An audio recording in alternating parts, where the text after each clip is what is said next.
Journal d'un confiné, 39e jour. Je vis, je vis de cette vie inconnue de moi jusqu'avant le confinement. Une vie qui ne pouvait même pas prendre place dans mon imagination, même au pic de l'inaction, lorsque je laissais les chiffres pour un court moment, lorsque les chiffres n'exigeaient pas ma présence pendant un court instant. Une vie qui ne pouvait pas avoir une place au même temps que les cases, au même temps que les résultats qui s'affichaient fièrement en bas des tableaux, au même temps que mes sorties culturelles et mes activités de loisirs. Une vie sans tout cela ne pouvait pas avoir de sens. Puis, tout cela s'est fracassé en quelques heures. J'ai été balayé, toi aussi, et tous les autres, par une énorme vague glaciale qui a tout figé sur place. Rappelle-toi, mon ami, toi qui me lis depuis le commencement de l'écriture, toi qui m'écoutes depuis le premier jour. Nous étions pris par une nouvelle glaciation, une toute autre glaciation. Nous étions pris par l'immobile, cueillis à froid par des mâchoires invisibles imposant l'arrêt, installant le nouvel ordre de l'interminable silence. Rappelle-toi, mon ami, c'était hier, c'était, je ne sais pas, une éternité peut-être, une éternité sûrement. Rappelle-toi, il y a si longtemps. Sans savoir comment, sans être maître de rien, j'ai échoué derrière la fenêtre, mon radeau, ma planche de salut. Le dernier endroit où je pouvais encore respirer tranquillement. Derrière la fenêtre, j'ai échoué, naufragé de la tempête virale, meurtri, en haillons, les yeux perdus devant le méconnaissable, le cœur blessé par une peur insoutenable, terrorisé par l'haleine de la mort qui se tenait juste là. Loin de ma vie d'avant, loin de moi, comptable professionnel veillant au bien-être des chiffres et à l'ordonnancement du monde selon les lois du calcul, je m'accrochais au dernier foyer, à la dernière demeure où la vie réduite à rien pouvait encore s'envisager.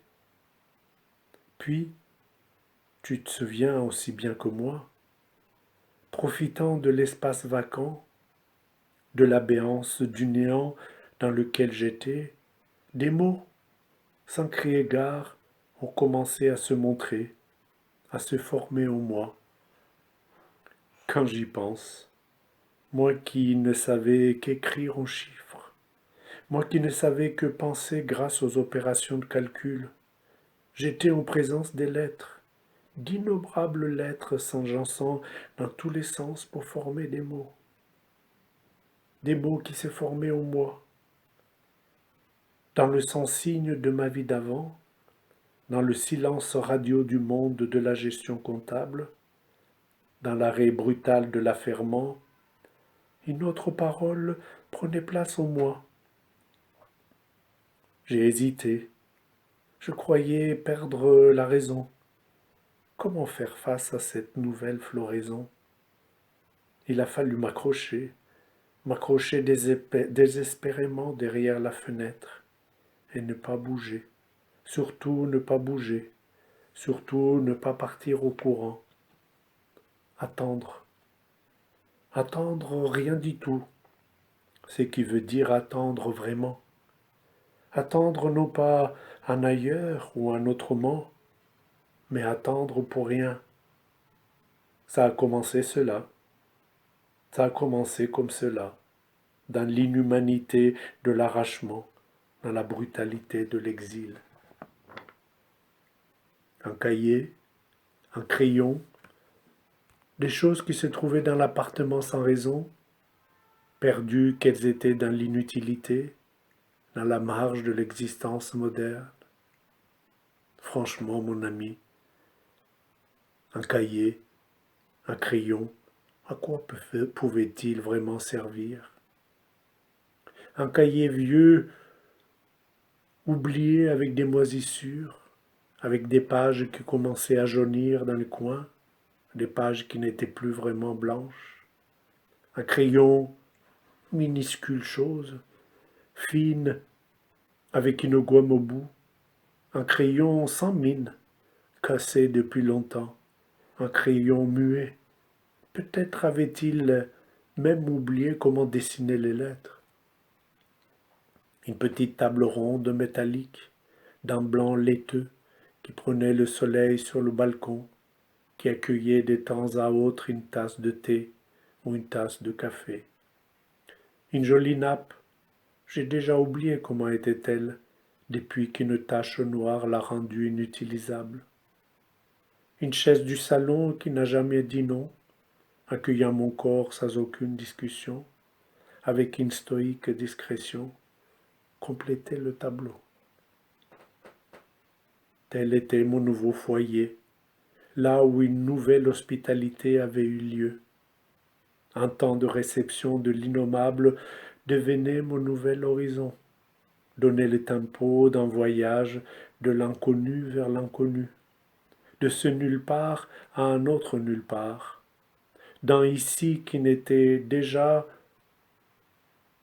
pas vraiment ici, et d'un ailleurs prenant ses aises dans ce qui était là. Après, j'ai déjà tout dit. Mais c'est mal dit.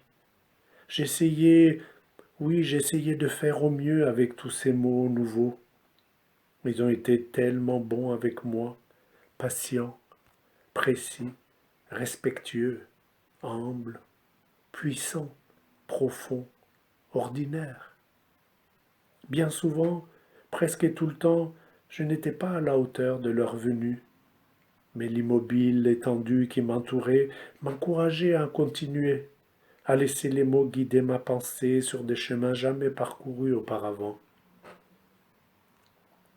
La suite, tu la connais, une traversée du désert, un franchissement du seuil et mes premiers pas dans les airs, une parole pour dire le cri de l'arrachement, la douleur de l'anéantissement, les mâchoires de l'hiver finissant qui ont fait tant de dégâts, et l'exode du roi comptable vers le rien, sans pouvoir, sans apparat, nu dans l'éparpillement de son royaume. La suite, tu la connais.